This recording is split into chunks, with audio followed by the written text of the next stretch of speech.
Hey there, you wonderful listeners. I have a question for you. Do you want to make a podcast? Well, Spotify's got a platform that lets you make one super easily and then distribute it everywhere and even earn money all in one place and for free. How can you beat that? It's called Spotify for Podcasters. And here is how it works. Spotify for Podcasters lets you record and edit podcasts right from your phone or computer. So no matter what your setup is like, you can start creating today. Then you can distribute your podcast to Spotify and everywhere else podcasts are heard. Video podcasts are also available on Spotify. And when you want to take conversations with your fans to the next level, there are Q&A and poll options available, and those are the best way to get them talking. With Spotify for Podcasters, you can earn money in a variety of ways, including ads and podcast subscriptions. And best of all, it's totally free with no catch. Ever since I've discovered Spotify for Podcasters, it has made doing my shows like the Steam Machine Podcast, Yabs Pod, and the JRPG Report much, much easier to do. Like being able to just go on there, record them, upload it, boom, it's done. I don't have to pay for a site service to host or anything like that. It's fantastic. So I highly recommend that you give it a try. Download the Spotify for Podcasters app or go to www.spotify.com/podcasters to get started today.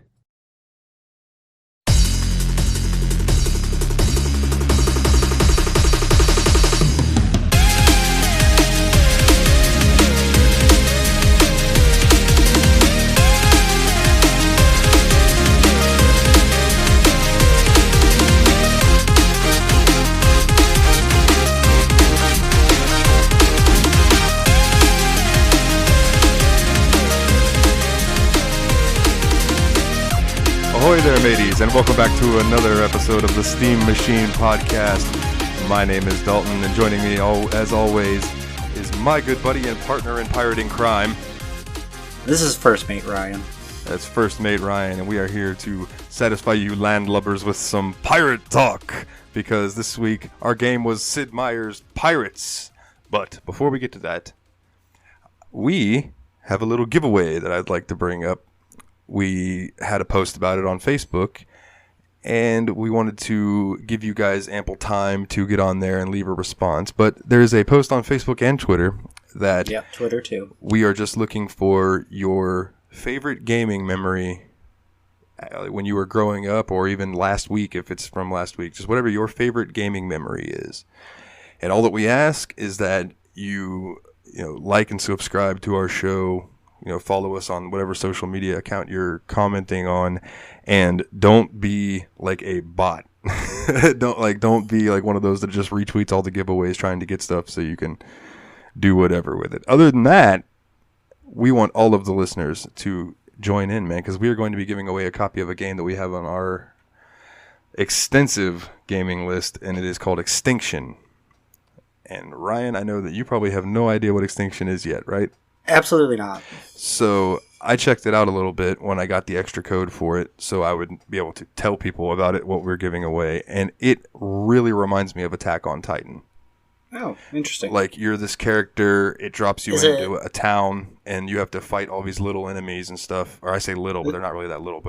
And then once you do enough damage, this giant one fucking appears, and you have to kill it before it destroys the whole town. Gotcha. Is it a hack and slash? Yeah. Very fast-paced hack and slash. So, even if you aren't into Attack on Titan or anything, this is just going to be a fun game. Oh, no, yeah, absolutely. Who doesn't like hack and slash? Yeah, dude, I got good vibes from it. It's a really cool indie game. I'm going to look up some more info on the developer and stuff for whenever we get that game to come up on the list. But yeah, I'm excited to give something away to the listeners, man. We're just happy that you guys have been sticking around and listening to us each week. So I want to give back to you guys a little bit. So find those posts. I might try to pin them to the top of our social medias. That way you can go and they'll be right there and you can find it. So I don't know. That's it for the giveaway, I think. Yeah. When did we decide to do the drawing on that? The end of the month? I think we're going to do it at the end of the month, or we can do it at the end of next game. Yeah, whatever. Okay. Whatever. We'll figure it out. So y'all might have a while, depending on what game we get. Yeah, it could be tomorrow. We could get that 9-minute game that we can just both crank through during this episode. But yeah, we could. But no, it'll either be at the end of the next game or at the end of the month, depending on how long the game we get is. That way, people have a couple weeks to be able to get on there and get their story in. And I would like to read them out on the air. Any of them that are really good, or even the bad ones. Even if you've got terrible memories that you want to put on there, it'll get you entered. Yeah. All right. So now that we've covered that, today, not to date the podcast or anything, but today was the Ubisoft Forward, or as I called it, the Ubisoft Conference. And they were showing some new games, and there were about 3 that stood out to me. I know you watched. I watched pretty much most of the conference. I think I didn't watch it from the beginning, but I cut in when you sent me the link or whatever. Mm-hmm. And I watched some of the post-event coverage as well. And I don't really know much about the franchises they work on. They're not really games that I've picked up and played. Super casual gamer, like always. Yeah. But there were a few that looked really good that I would probably give a chance to. Oh, man, I can tell you that the Watch Dogs Legion looked pretty sweet. Yeah, Watch Dogs Legion looked really good. Assassin's Creed Valhalla just looks dope. Yeah, that game, they went really in depth with the gameplay on that after the fact. They went super in depth with the gameplay, and you are really going to have to work at that game to get good at it, because they've added extra mechanics to the combat. They've added extra features, along with being the typical Assassin's Creed game or whatever. It's now survival aspects where you don't automatically regen health. You have to go foraging and fishing to regain your health points and shit like that. Yeah, I read an article on I think it was PC Gamer that was Assassin's Creed Valhalla is trying really hard to be The Witcher 3 with more in-depth combat and things like that. And I was like, hey, that's not bad. That's not a bad thing. The Witcher 3 is fantastic. Yeah. So if other games want to emulate that and give me more fantastic open world RPGs, by all means, go for it. Yeah. And the fact in Watch Dogs Legions that you can take over anybody and everybody has their own unique voice. And one of those people you can take over is an old lady, which is the funniest thing ever. You can just take over as an old woman and then go rampaging through the streets as an 80-year-old grandma with an M16 or whatever. That's probably what I would do. Yeah, it looks hilarious. But that brings us to what I am the most excited about, which is Far Cry 6. So the trailer looked awesome. That's the cinematic trailer. They didn't show any gameplay. It was just a one long cutscene. But gosh, I cannot remember the actor's name. That's Giancarlo Esposito. Okay, yes, him. That's the guy from Breaking Bad, and he The Mandalorian. Thank you. That was the other. Yeah, exactly. Yeah, that's Moff Gideon there, dude. They did such a good job at putting him into the game. I don't know if it was mocap or what it was, but man, they've been doing that recently with a couple different games. Ellen Page there in one of those games, and Norman Reedus in one of those other games. And Death Stranding, and then Keanu Reeves being in Cyberpunk 2077. Yeah. But Far Cry, people have a love-hate relationship with Far Cry. I've always really liked those games. They're I think the only one I've ever played is Primal. Right? Primal's cool. Yeah, that's on our list. I think that's the only one I've ever played. I think that we have all the Far Cries on our list except 2 and 4. And I would like to add 4, but I've heard 2 is meh. So, I don't know. But I know 5, so the whole premise of Far Cry 5 is you're in, I think it's Montana, and you're in this whole area that's taken over by this crazy religious cult that went in and took over a town and overthrew the government, so now they run the whole town. And that sounds 100% accurate. Dude, it's wild. It's wild. It gets wild out there in those sparsely populated Midwestern big sky region states. Yeah. And the craziest thing is that happened at one point. And there's some town out in that area where they would bus in homeless people and tell them that they would give them a place to stay if they would vote for these people. Wow. I believe it. I mean, what is it? Back in I want to say is like the 80s. Some biker gang took over an entire town in California. Like, literally just chased everyone out and it's like, this is ours now. Like, Wild. Fucking wild, man.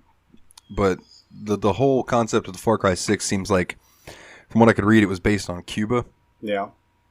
And like how Cuba was almost like stopped in time for a while with like all the old cars and stuff because it was shut off from the rest of the world. Yeah, because basically. of the fucking embargo. Yeah, so this whole game is going to be about, I guess, revolution and taking over and revolting against a tyrannical fascist government. And I'm like, oh, relevant. Yeah, it is relevant for sure.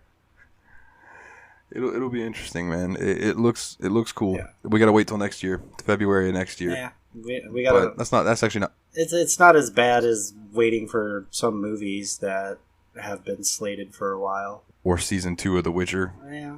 Or Elder Scrolls 6. Yeah. Or Grand Theft Auto 6. Yeah, we're probably still 5-6 years out from Elder Scrolls 6. Like, or Half-Life 3. yeah. Which is apparently never going to happen. No. But all right, man, that's about all I have for the Ubisoft conference. The other stuff that they had, it didn't appeal to me. There was like a Tom Clancy's mobile game. No, the Rainbow Six Siege or something like Well, that. no. Siege is a competitive shooter, and that game's pretty cool. But it's beyond me. I'm not into competitive first-person shooters. I played Rainbow Six when that first came out, like way back in the day. Like, but I haven't. I liked New since Vegas. Yeah. You know, or not New Vegas. Rainbow. It was just Rainbow Six Vegas. Yeah.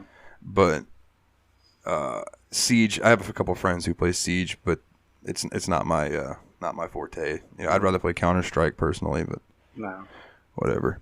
And then the other game was like some battle royal shooter that Hyperscape, I think it was, is another battle royal for the people to flock to and spend a bunch of money on. Yeah, dude, fuck battle royal games. I just can't get into them. Dude. They do not appeal to me at all. Like, I don't mind like multiplayer shooters and stuff, but battle royals, no, thank you. I'm good.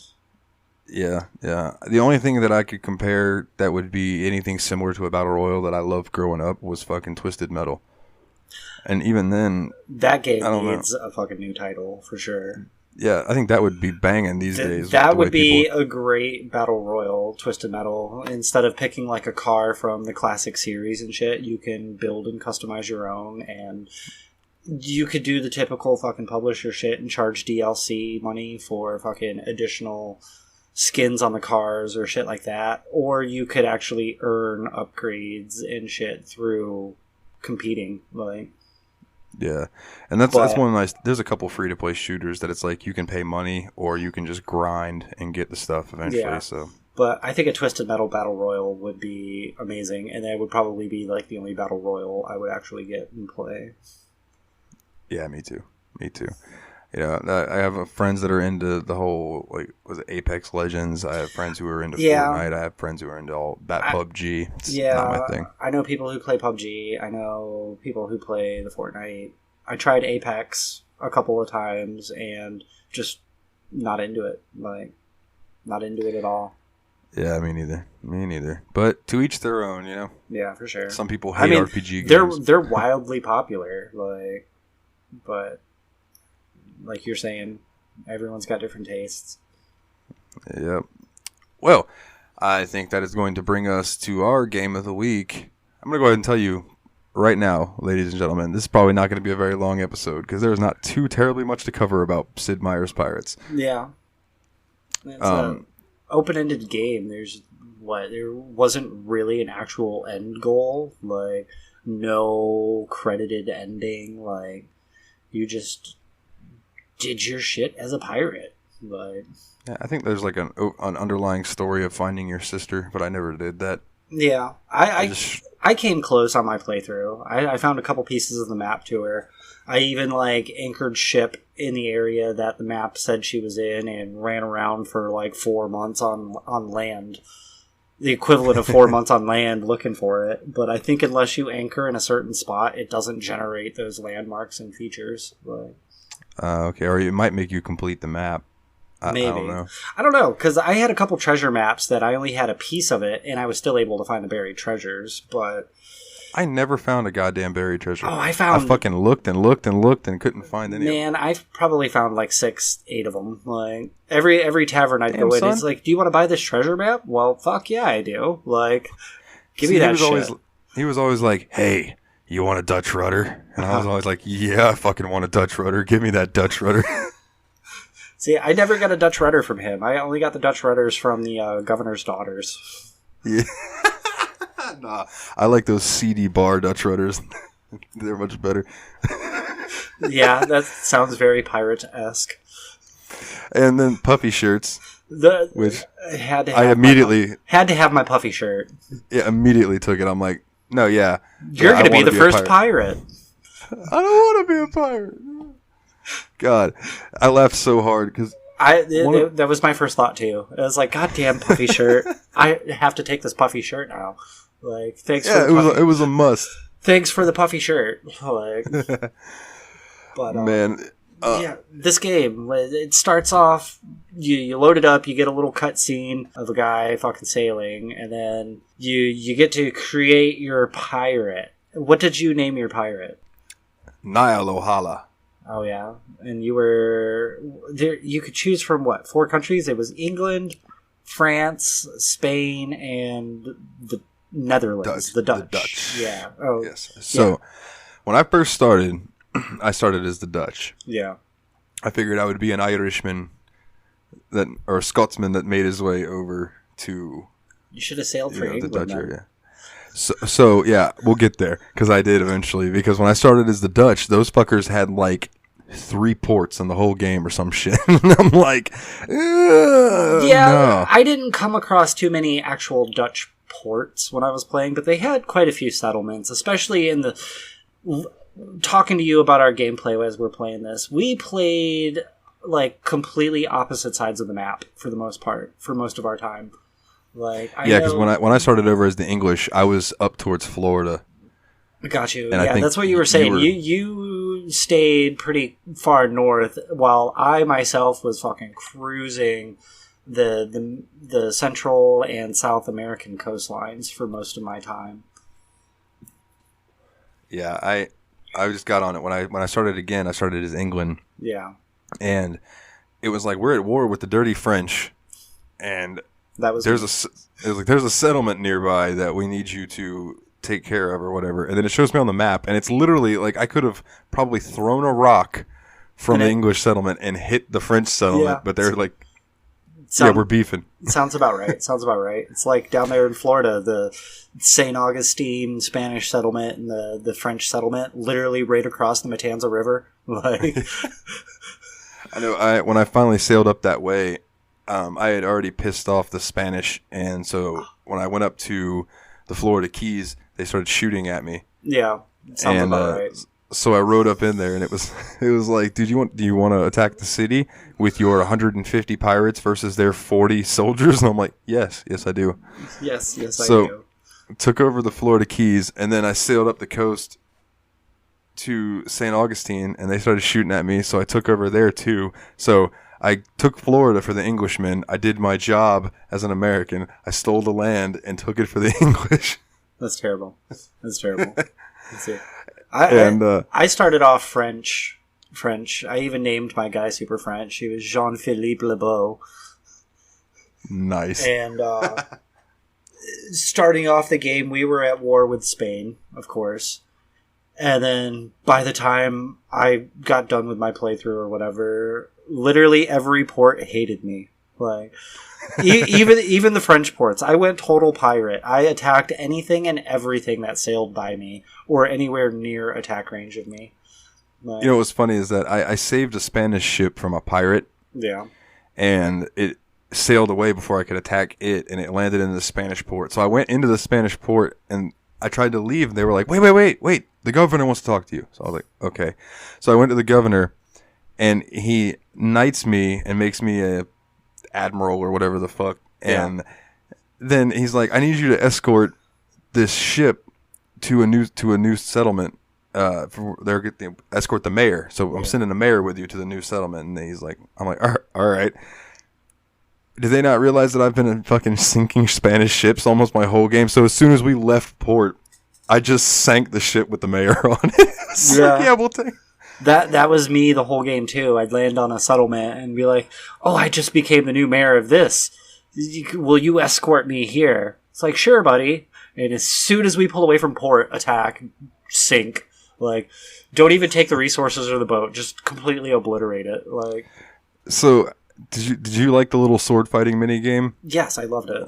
I thought it was cool, man. The whole time I was playing it in my head, I can hear my entire crew just like, "Fuck you, you're a fucking wanker, we're gonna punch you." I did the same thing. The I turned off all the game audio and I was cranking Ailstorm the entire time I played.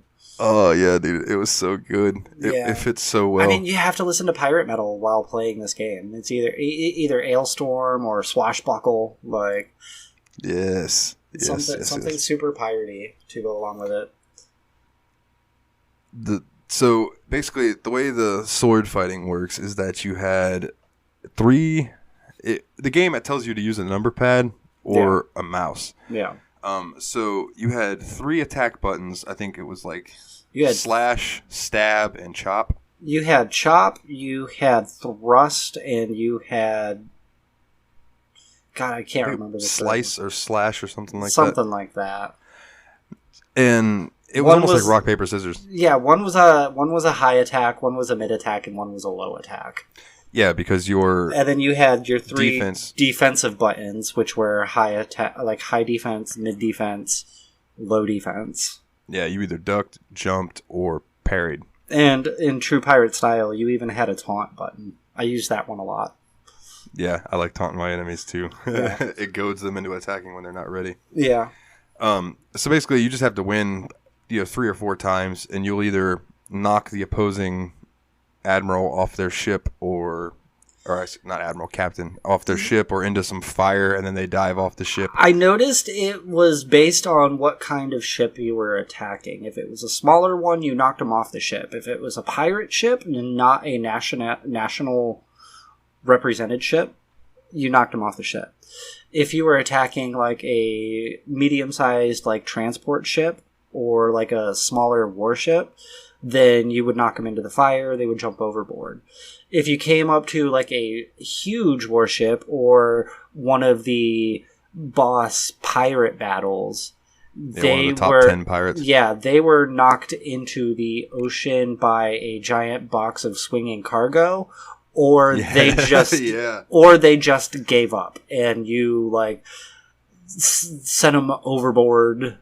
Walk the plank, lady. Yeah, pretty much. Like, you didn't see that in the cutscene, but the cutscene ends with them just, like, laying down their sword and giving you control of the ship. Yeah, it's like they put down their sword, get on their knees, and you just have your sword pointed at their throat, and their hands are up. Like, all right, I'm done. Yeah. Dude, the first time I saw that swinging cargo, I laughed so goddamn hard. Yeah, that was me too. the first time I saw that, just as like a newbie, I only had like 2 ships and maybe a crew of like 60 people, and I'd already knocked off the level, like the number 6 top 10 pirate. Like, I was like, that was easy. Like, so this game had some real pirates in it, like well, I say real, but as far as pirate mythos goes, there was Henry Morgan. Blackbeard. Yeah.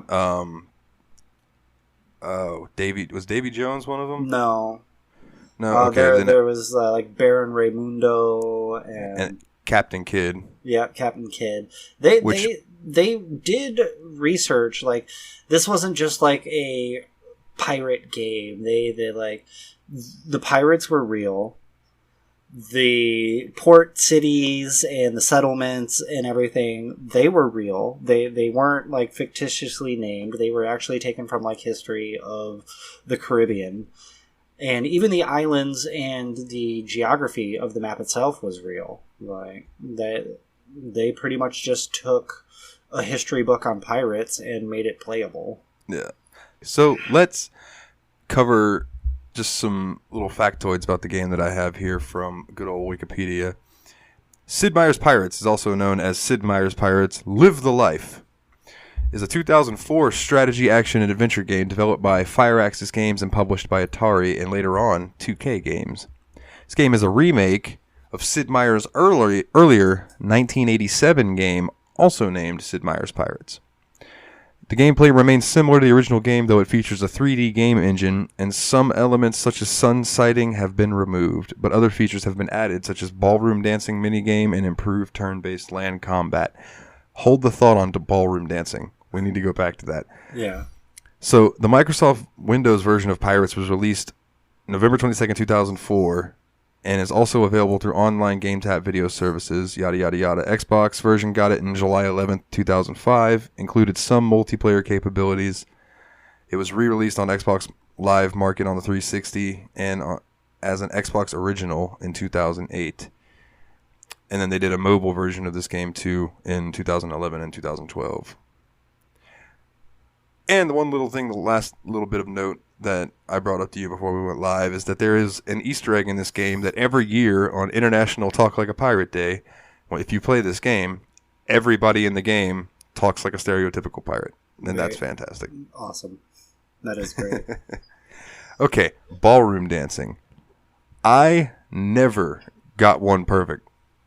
How did they keep track of it? Like, because there were a couple of them where the governor's daughters were just like completely head over the heels swooning, like saying if I came back they would marry me, like that sort of shit. So that means you did good. So as long as you don't miss like I think 5 or more, the chick will love you afterwards. But man, some of those dance moves, you have to watch her. 'Cause she says watch her hand. So she gives you signals when to hit the button. Yeah. But it's not when the button lights up. I thought, when I first did it, I thought it was when the button light up, I had to hit the button. Not how it goes. You had to, it was lighting up to let you know where to put your finger, and then you had to watch her hand. And when she would do her little, like, I guess, dip type thing with her hand, that was when you were to hit the button. And there were some dance moves that it was like, so it was directions on your keypad. So, you know, left, right, up, down. Yeah, it was 1, 4, 7, 8, 9, 6, 3, 2. Like, the middle button was just empty. Yeah, but they were like different directions that you could dance. Yeah.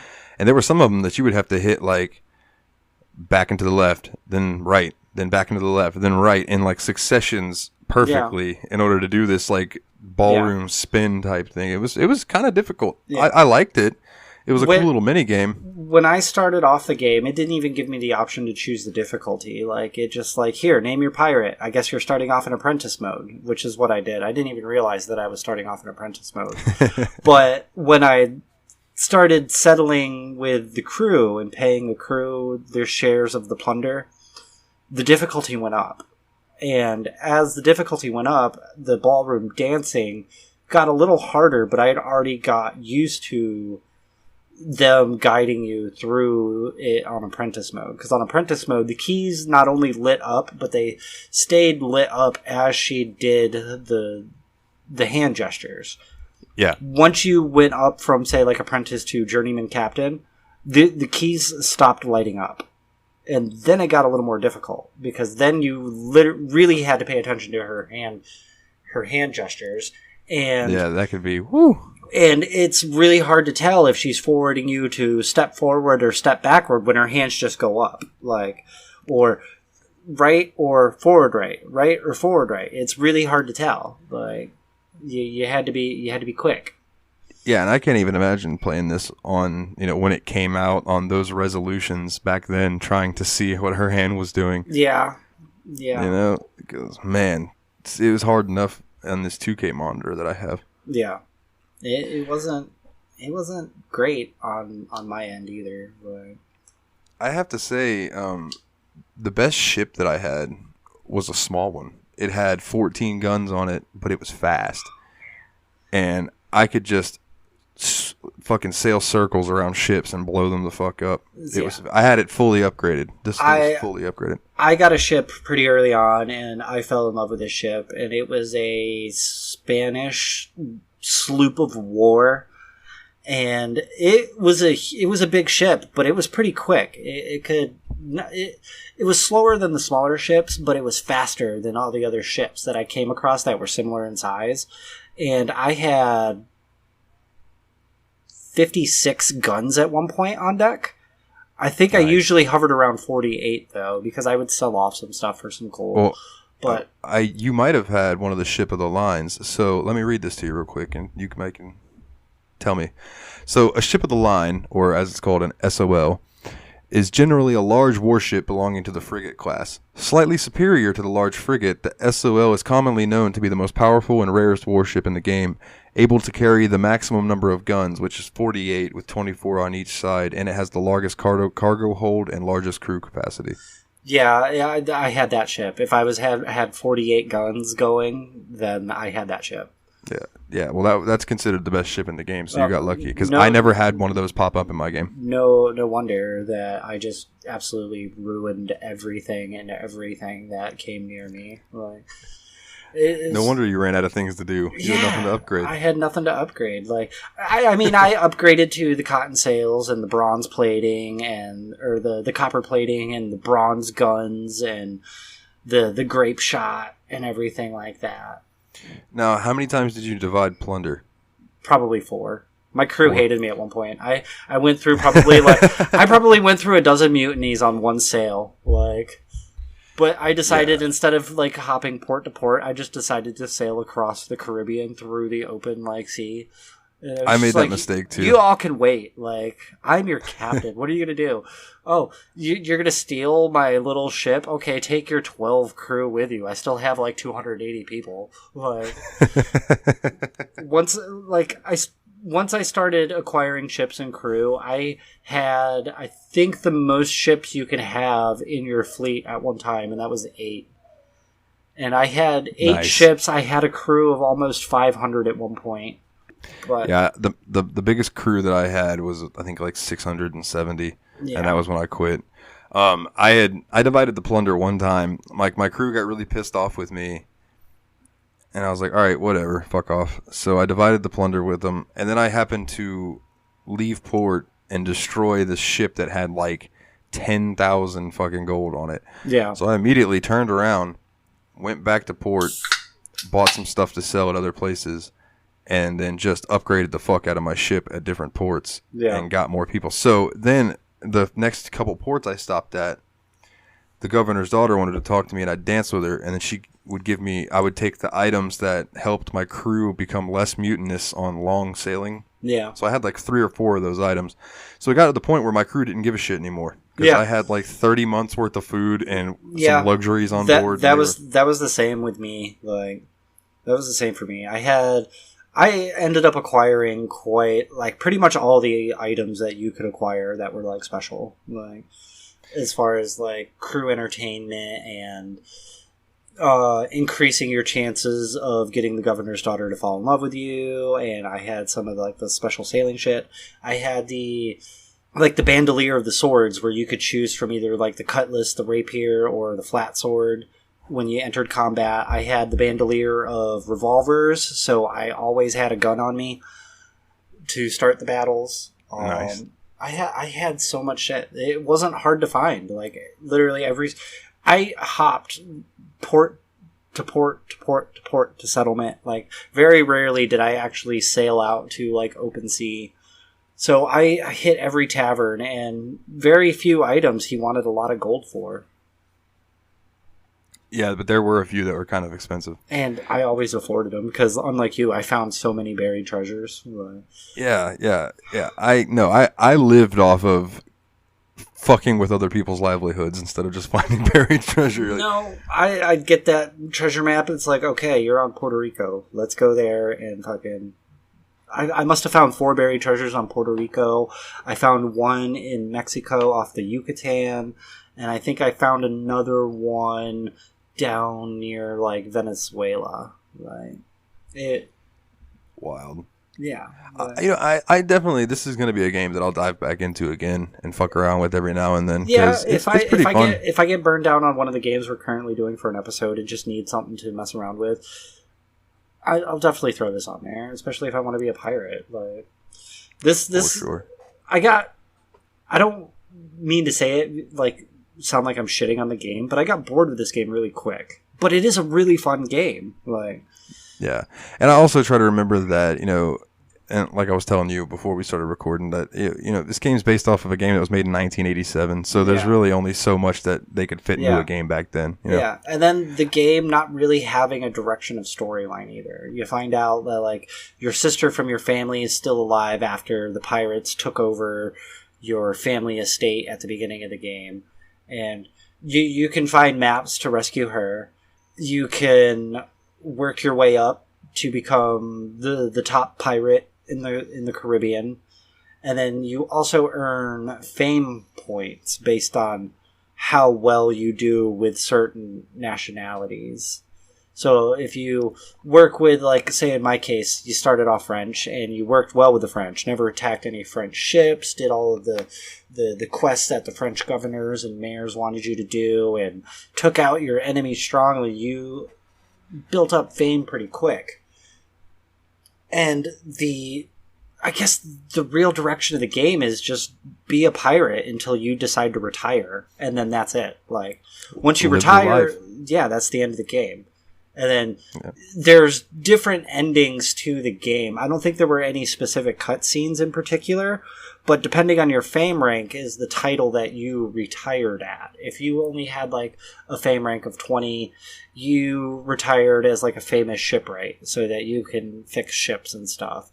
If you had a fame rank of over 100 though, you became governor of the Caribbean ports under that nationality. Like, wicked. Yeah, so that would be cool. If you put in the time and the effort, you can be the head honcho of all of the French ports or English ports of the Caribbean at the time. Like, but coming across all the pieces of the maps I did and knocking off like 6 of the top 10 pirates. I think when I stopped playing, I was like number 2 or number 3 in the top 10. Nice. I think I was number 6. Yeah, I got up there, and I got up there pretty quick. Like the first top 10 pirate I took down was like number 6. Then I ran into number 1, and he was easy as fuck. Like, I think it took me 3 sword swings to get him to give up. And I was like, damn, your crew outnumbered me like 600 to 100, and it took 3 sword swings to get you to just lay down your arms. Like, what kind of number 1 pirate shit is that? Some bullshit is what it is. For sure. But I have to say, I think I would give this 7 out of 10 booty. Yeah, I would give it probably a 7 too.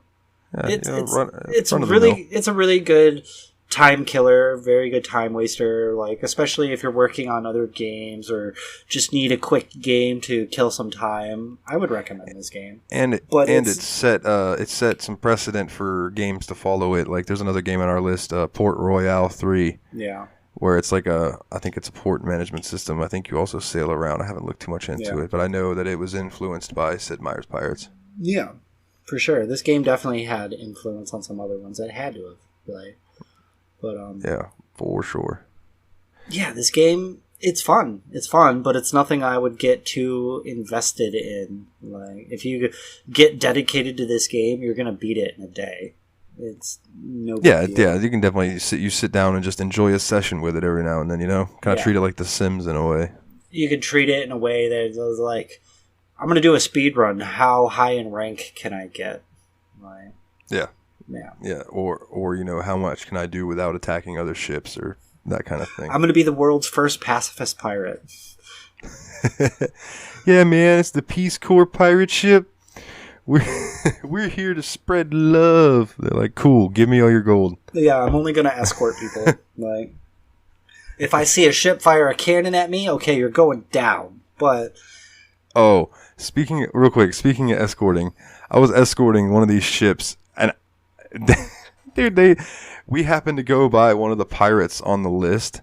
Yeah. And they just like went right up to this giant fucking pirate ship, and then they turned like they were going to go to battle, and I was like, oh, there's no way I'm going to get there in time.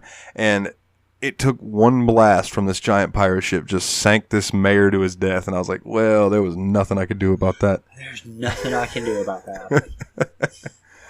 Oh, fuck that Meier overstepped his boundaries. He knows I am the escorting captain. They should have listened to my orders. Like, don't just run off into battle, especially when you have a tiny ass ship with 8 guns. Yeah, and just leave the entire fleet protecting you behind. and just go on ahead. I had one. I was supposed to escort a mayor from like Hispaniola, which is the Dominican Republic in Haiti now, and he was supposed to go to San Juan on Puerto Rico. And as soon as we took sail, I got a notification on the screen, and it's like, seems like corruption is afoot because the mayor is not sailing where he is supposed to be sailing. And I was like, this motherfucker. So I chased his ass down and blew up his ship. I was like, you told me I needed to escort you here and you're taking off in the completely different direction. Like, not happening.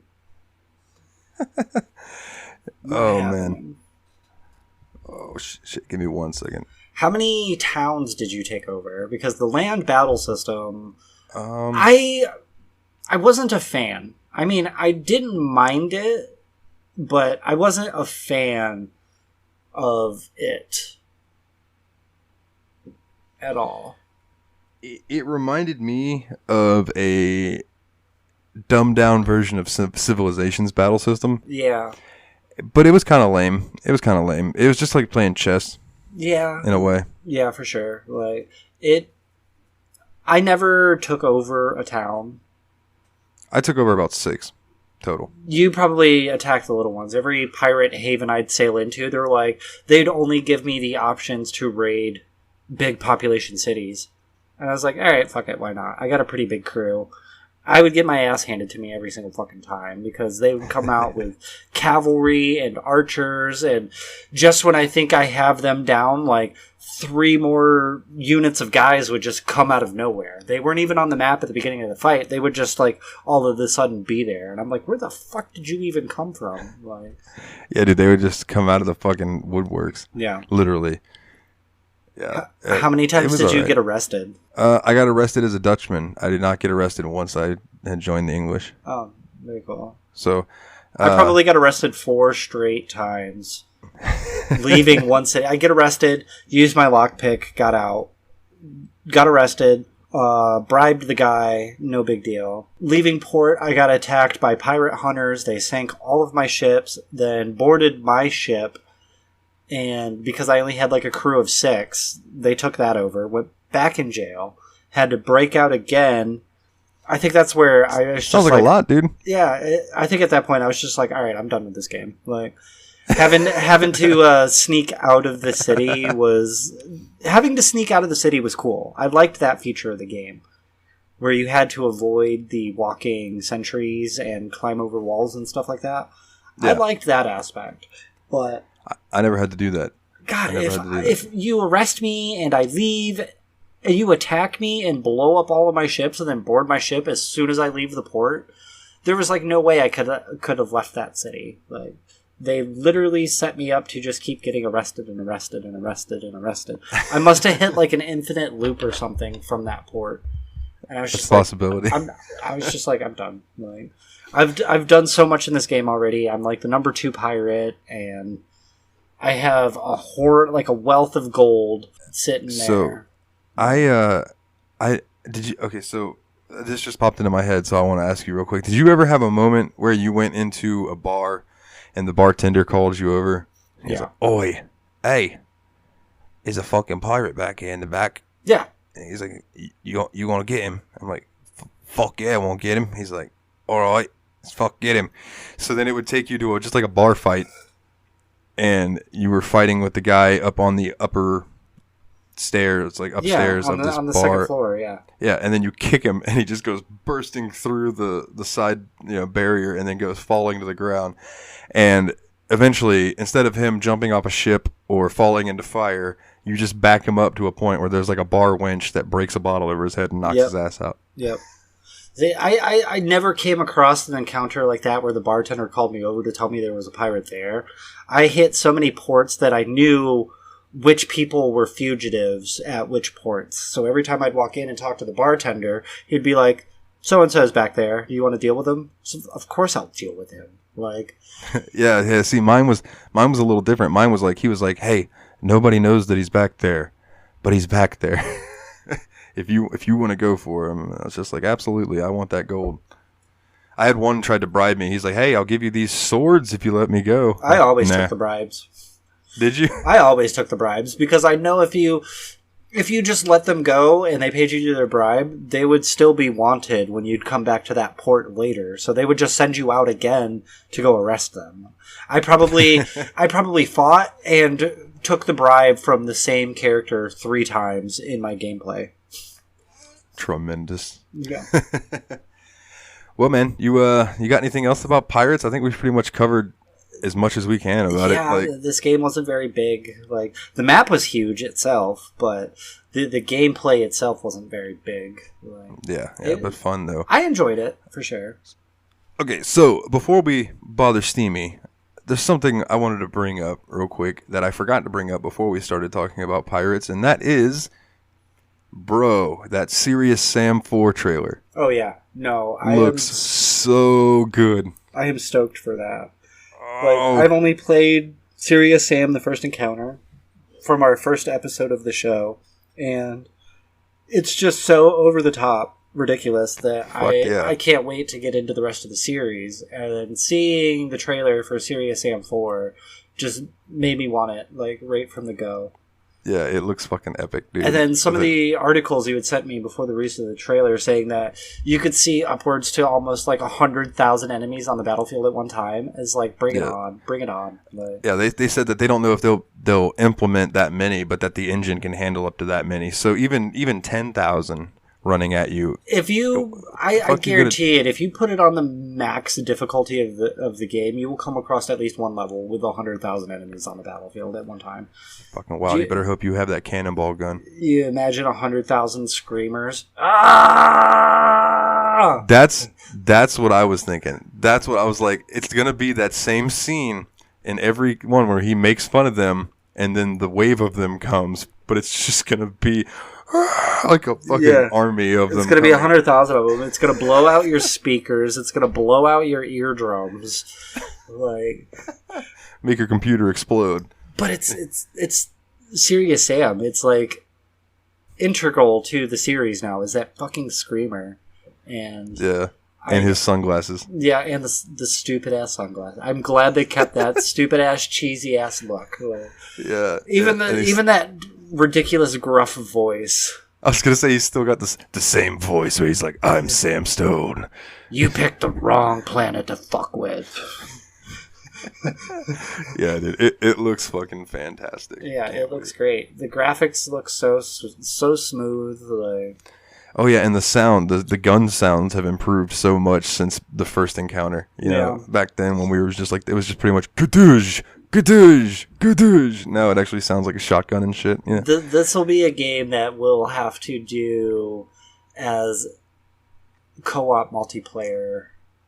Absolutely. And crank up the difficulty on it. Like, maybe we'll do a co-op run-through of the game on one of the easier settings to get a feel for the whole game in general, and then crank up the difficulty to see how far we can make it. I'm in. Fucking count me in. Yeah, especially if we can get 100,000 enemies.